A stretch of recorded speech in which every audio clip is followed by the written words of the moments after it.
Group tells CNN the Afghan terror group is holding talks about picking a new leader. This comes after the White House confirmed the Taliban leader Mullah Mansour was killed on Saturday by an American drone strike inside Pakistan. The US has called Mansour an obstacle to peace, and President Obama says his death is an important milestone. Well, for more on his death and its impact, Nick Payton-Walsh joins us now from Beirut. Nick, some are calling this the biggest battlefield win against the militant group in years. Who's now likely to take the helm? Well, it's possibly the biggest battlefield group because all we've seen in the past year or so has been losses, frankly, against the Taliban, who, according to even US officials, are in their best position territorially in Afghanistan since 2001. But yes, killing the head of the Taliban in such a precise and well-executed drone strike is a significant messaging victory, frankly, for the Americans and the Afghan government here. Now, what we will see likely in the days ahead is continued chaos and disarray, perhaps in the Taliban ranks. As you mentioned earlier, there was a meeting yesterday in Quetta, we're told by some Taliban sources, to try and find a successor. That was not successful. That's not really surprising, in all honesty, because we know for a fact that when Mullah Omar, the long-term leader of the Taliban, died in about 2012, 2013, that was kept secret as the Taliban struggled to work out who would take his place. It was Mullah Mansour who came to the helm. The key question is, what does this period ahead mean for the violence in Afghanistan, which has just seen record deaths of Afghan security forces, 5,000 last year alone,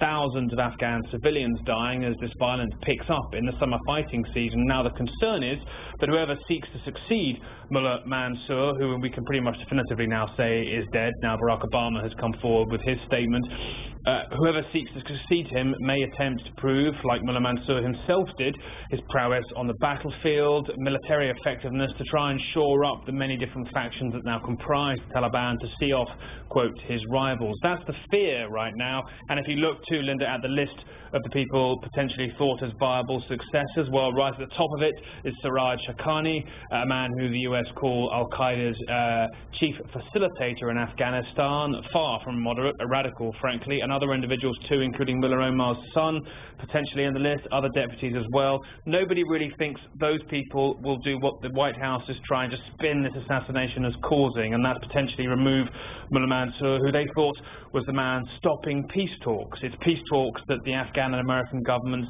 have as their main strategy against this insurgency here, but it doesn't look like Mullah Mansour's successor is going to make them any more likely. Mansour rejected them entirely. The hope is his successor may be more pro them, but frankly, given how well the Taliban are doing on the battlefield, the idea of them suddenly seeking a diplomatic track is unlikely, Linda.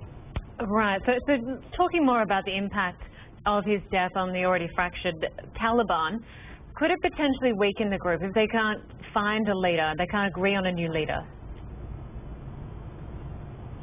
Well, they're not going to have a problem finding a leader. The question is whether or not that person is able to unite all the different factions within the Taliban. As I mentioned, there are a variety of different figures there. Siraj Haqqani has some military potency, but there are detracting factors like how he's perceived to be closer to Pakistan's intelligence services. That may put some people off, as too potentially might his, I think, public face as being so close to Al-Qaeda. That may make some elements of the Taliban nervous, but frankly, they're not seen to be in a particularly moderate mood at the moment.